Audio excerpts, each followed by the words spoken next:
Hi, and welcome to the road trip. I'm Michael Clark, and today in the Blue Ocean Auto Detailing Studio, we've got the 2013 Kia Sorento. Now you're probably saying, well, wait a minute, Mike, weren't you just down in Scottsdale, Arizona, and you talked about it on the road trip on CJOB about how you drove the 2014?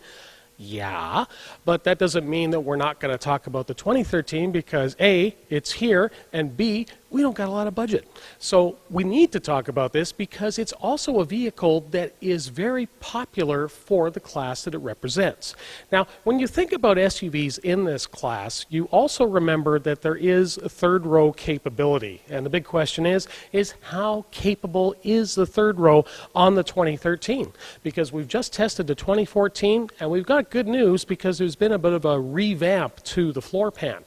But we have to remember that these seats are mostly hero use, and if you're going to be doing that, do you have other functionalities such as HVAC controls? And is the seat something that you'll actually want to sit in for extended periods? Well, we're going to answer these questions today on the 2013 Sorento. And I want to give you a bit of a price idea as to what we're looking at here today, because this is the SX. This is the top line model, $41,295. Now you can get this particular vehicle today, the 2013s, with the 4-cylinder gasoline direct injected or the V6. Now, there's also some changes in respect to the steering. They've gone from hydraulic for 2013 to electric power steering for 2014. And they've done a bit of an update in respect to the interior. That doesn't mean you shouldn't ignore this one, because remember, they start at only $26,895. And this particular vehicle has a lot of the loaded features that we expect to get in the SUV market for this class. So remember, for about $42,000, you've got everything that you could possibly have on this vehicle. So we're going to get into it in a big way today, as always on the road trip. And remember, if you've got thoughts, feelings, or questions about anything automotive, send us an email at honkyourhorn@live.ca, and remember to listen to the road trip on CJOB every Saturday from 10 till noon and hear the latest from the world of car. This particular Sorento SX has the 3.5-liter multi-port injected engine, so it hasn't gone for 2013 to the gasoline direct injection yet. Now, that doesn't mean that you're going to be losing anything in the power department. You've actually got 276 horsepower, 248 foot-pounds of torque. Now, what we do like about the setup here is that the power plant is very accessible in respect to a V6 for this class. In a lot of cases, you've got the structure at the back covering most of the accessible points of the engine. That can certainly lead to increased costs down the road for maintenance. We also like the fact that all the fluid levels are very easy to get to, including the power steering fluid. The one thing I want to mention about the power steering is that the 2013 has hydraulic power steering as opposed to the electric assist that is now available on the 2014s. And much like Hyundai products, the electric steering has the ability to change it from normal to comfort to sport settings. I have to admit, I'm kind of preferring the hydraulic feel of this particular Sorento. In fact, we had made discussions with Kia when we were in Scottsdale that we want to see a little bit more feel when it comes to the adjustment modes for the electric power steering. Now, the other thing I want to point out with the hood design as well as the low set of the engine. Now, the low set of the engine is also going to contribute to driving dynamics because that gets the weight down, much like in respect to Subaru products where you've got a boxer-style engine and it also helps to turn in. Basically, good handling characteristics are what you're going to experience with this type of setup. But there's another reason, and it has to do with European crash test requirements. Because in Europe, one of the key tests for getting the top safety picks in the Euro NCAP marks is to make sure that the vehicle is well represented if it ever impacts a pedestrian. And one of the most horrific accidents that can occur is when a pedestrian contacts a hard surface, like an engine block. So that's why the engine is also low set, and you've got quite a bit of crush space here with the hood. We're never saying that you should go hunting pedestrians, but just remember that if it ever does happen, there's a good chance that they'll actually be able to walk away. Now, the SX really only comes one way for Canadian customers, and that is with the all-wheel drive system. But remember that you can get all-wheel drive on a Sorento for a little bit less money. In fact, if you go with the four-cylinder version, you can have all-wheel drive tractive ability for under $29,000 on the MSRP, and under $32,000 if you're going to some of the lesser trims for the V6. Now, regardless of whether you're four-cylinder or V6, you're dealing with a 6-speed automatic transmission to feed it all to the necessary components. We've had a chance to test this particular vehicle on some of the loose and easily thrown snow in the current weather situations around Winnipeg, and we've got good news for you because this particular vehicle is doing exceptionally well for its tractive abilities. The reason that you have to remember to use something like this with winter tires, well, let's face it, it's going to give you that much more traction and also a margin of safety. So remember that an all-wheel drive system is only as good as the tires that it is resting on. Now, the 2013 SX version of the Sorento has the expected jewelry that we would want to see on an up-level model in the class. So LED tail lamps, as expected, dual outlet for the exhaust, and also plenty of chrome and shiny trim.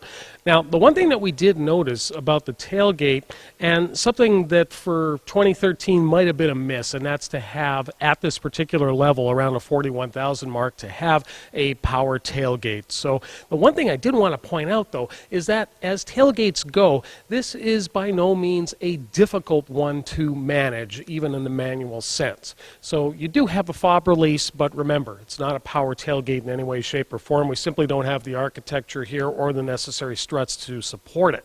But the weight is actually very good, so even if you're not of the muscle-bound form, you're able to bring that gate down very easily.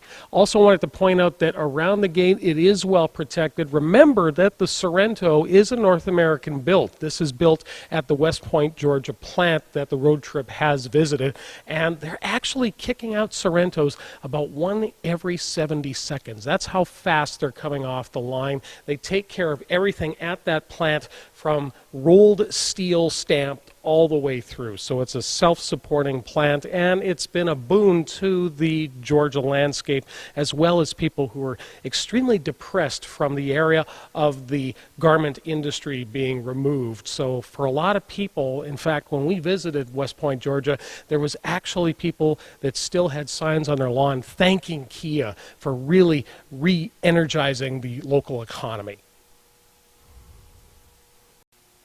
Now, the 2013 Sorento still has the spare tire underneath the cargo area, so you still have to wind it down, much like some of the traditional van mounts. But that doesn't mean that you get penalized in respect to interior room, because you actually do have a good-sized compartment that holds the jack, as well as keeping things away from pry-bar eyes. Now, you do have on the SX the third row, so you have to ask yourself, well, how easy is that to put into place? Now, these particular seat backs here, you've got the strap to pull them in, but what you've got to do first is you've actually got to take the cover here for the cargo area out. Now, what I like about the cargo area cover is they have set it up in such a way that you've got two positions that it can actually rest in. So by doing so, you're able to give these second row seats their full reclinability, so you can have that in place. But the big question is once you take out that cargo area cover, where do you put it? Well, you'll notice on the inner portions of the panel that there is pieces to allow that cargo area cover to lock into place. So it's not going to be rattling around the back if you've got the need to have it out of the way, as well as having the third row in place.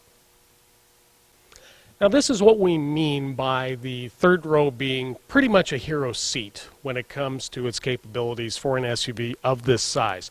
Now, as you can see, once you've got the third row in place, you really don't have any usable cargo space. So, as we mentioned, it's a hero row. But the one thing that we do like about it is that it actually has quite a bit of bolstering. In some cases, these particular seats can be hard as buckboard, but we don't have that with the Kia Sorento.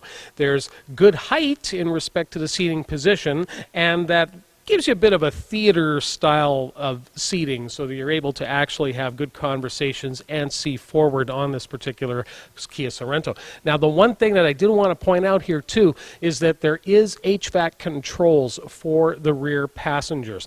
The one thing that you don't get in the third row is any form of additional reclinability. What you see is the position that these seats will sit into.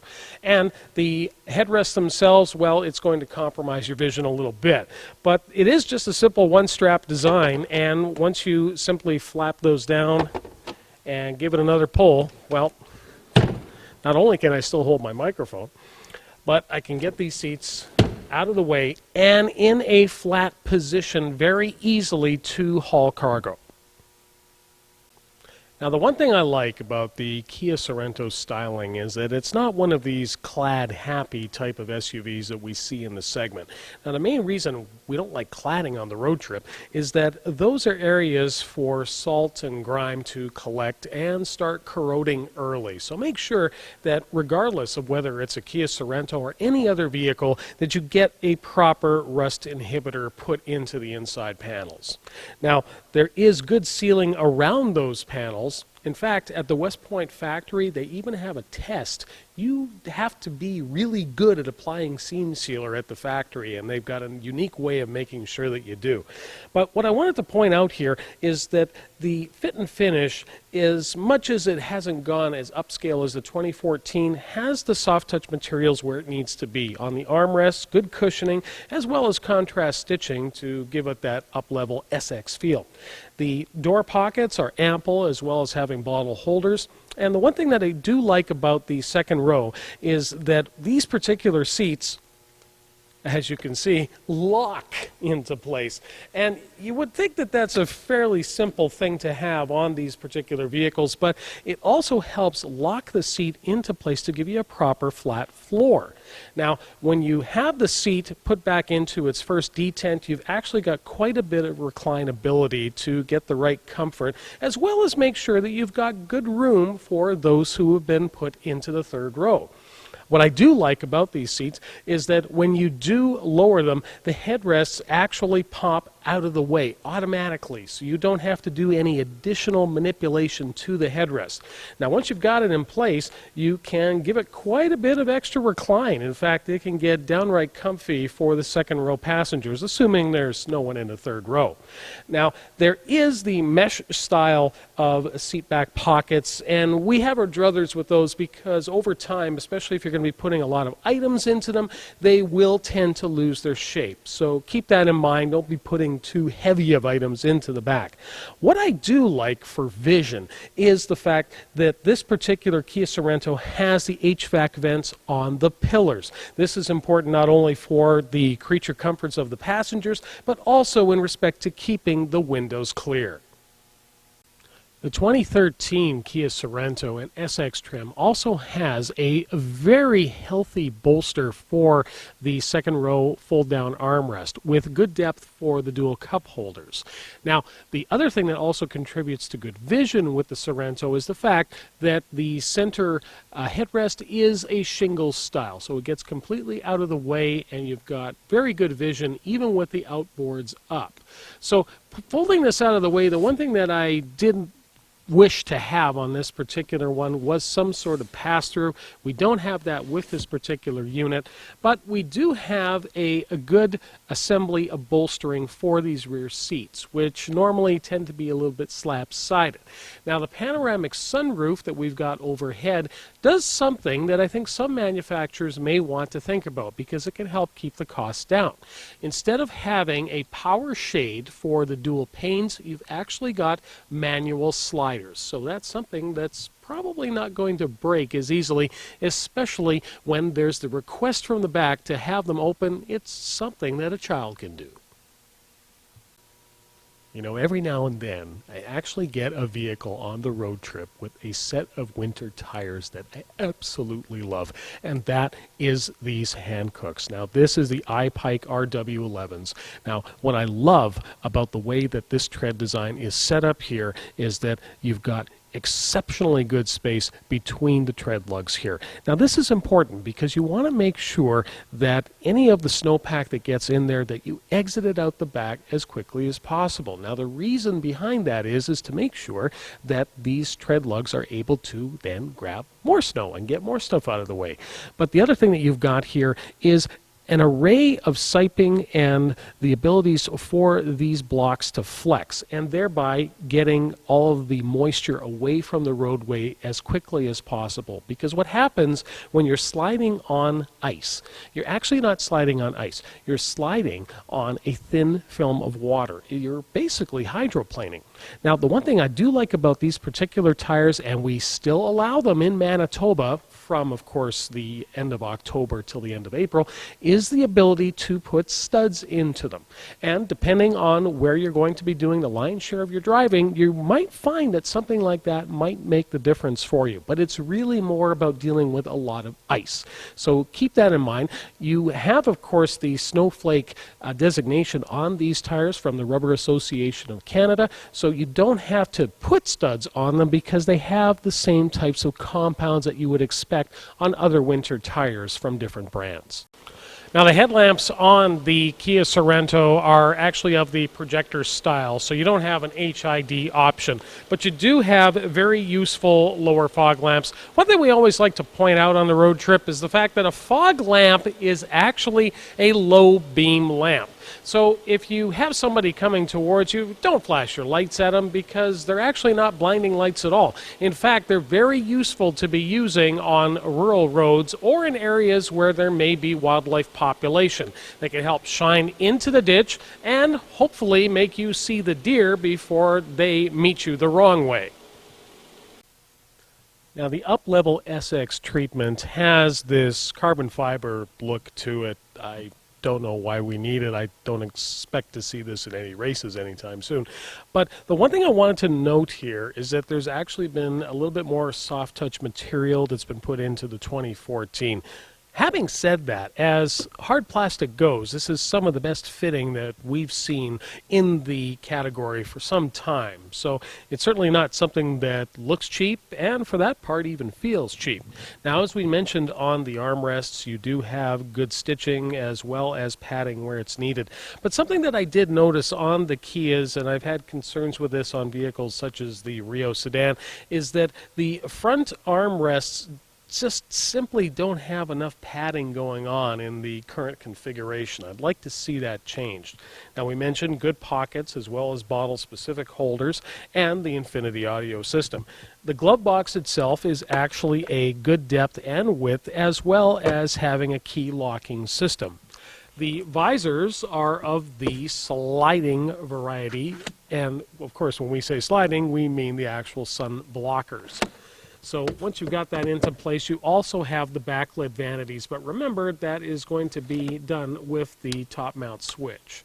So put those back into place, and you also have a sunglass holder directly in front of the HomeLink transmitter style of system. So HomeLink is basically something that can work along with your home in respect to turning on lights, actually syncing with your garage door opener. Now this is also the self-dimming variety of mirror, so that's definitely going to be appreciated when the high beams are bearing down on you. Now this Sorento SX has the navigation system as well as being a good touch screen for all of the other functions that are available to you. Good refresh, and it doesn't require too much of a punch with your fingers to actually get it to work, even when it's cold. Now this has actually been revamped. The center stack is different on a 2014, but you're not going to find this inconvenient in any way, shape, or form.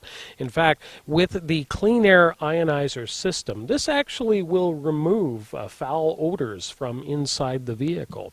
The dual climate zone system for the front has the dial in for the temperature control, so you can set it exactly how you like it on the driver's side as well as the passenger side.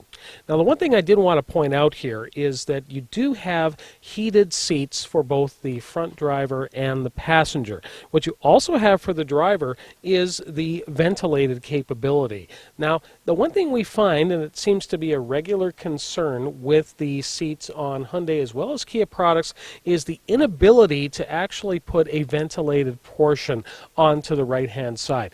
Now, if you ever come across this, some of the reasons that actually impact this has to do with the occupant sensor on the passenger side of the seat. So remember that the issue isn't that they don't want to give it to you. It can definitely be one of safety. Now, in respect to safety, you do have adjustable anchors for the front passenger as well as the driver for seatbelt comfort. I do like the fact that this particular vehicle has something of an optical illusion when it comes to storage.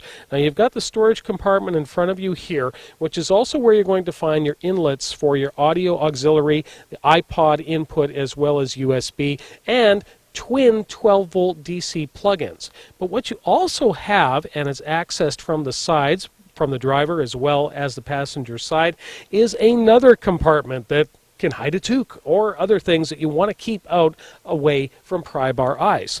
Now, the automatic transmission on this one doesn't have any paddle functionality, but it does have a manual gate. So if you do want to be using it in the manual sense, especially if you're going to be towing or going up steep grades, simply plop it into the manual gate and adjust accordingly. Now, the Sorento SX is, of course, the top of the line for the Sorento range. So you get the obvious pieces, such as the push start for the engine start, as well as pretty much every switch that they could bury onto this steering wheel. Now, you've got your Bluetooth controls, as well as your audio, cruise control, and your voice commands. But you also have heat for the steering wheel on the SX.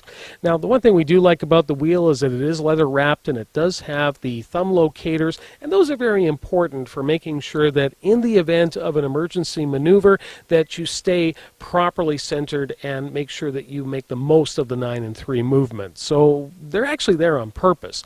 Now, the center console on this particular SX is well padded. In fact, this is probably where the most of the padding is inside the vehicle, but it also has a locator portion inside, so if you don't want to keep the key fob in your pocket, you can actually plug it in. And it's actually one of the deeper consoles that we've seen in the segment, as well as having a removable tray. Now, the one thing we do like about the cup holders is that they're actually two different sizes next to the shifter, as well as having the rubber style cinchers and a removable bed for cleaning. We do like the gauge faces on the Sorento SX, very legible, and the controls for things such as traction control, hill descent, and the differential lock for the all-wheel drive system are located to the left of the driver. Now, we found it a little strange that we had the rear wiper controls in that same quadrant, because we normally expect to find them on the wiper stalk. But after a little bit of getting used to it, we found them to not be an issue. Now, the parking brake on the 2013 is of the pedal variety, but the good news is that it doesn't get in the way of pant legs. You're not going to get caught on it like some other makes. Now, the one thing we also noticed here on the SX is it does have 2 driver memory positions, so definitely important to have in the class in this entry luxury level. The power window controls do have the auto descent and ascent for the driver, and there is an electric release for the fuel door.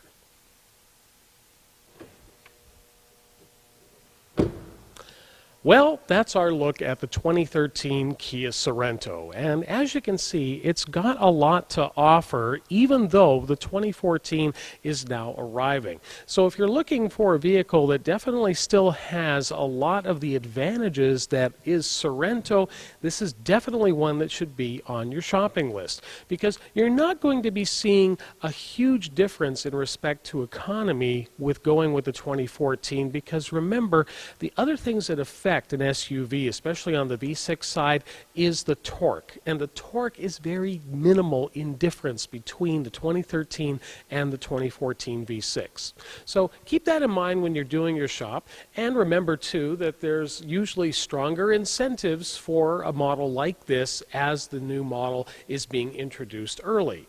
So you're not going to feel a lot of a difference between the two vehicles. But if it's important to you to test them back to back, you should be able to find them available. Now remember, if you've got thoughts or feelings or questions about anything automotive, send an email to honkyourhorn@live.ca and listen to the road trip every Saturday from 10 till noon on CJOB for the latest from the world of car. I'm Michael Clark. Keep the shiny side up and the rubber side down.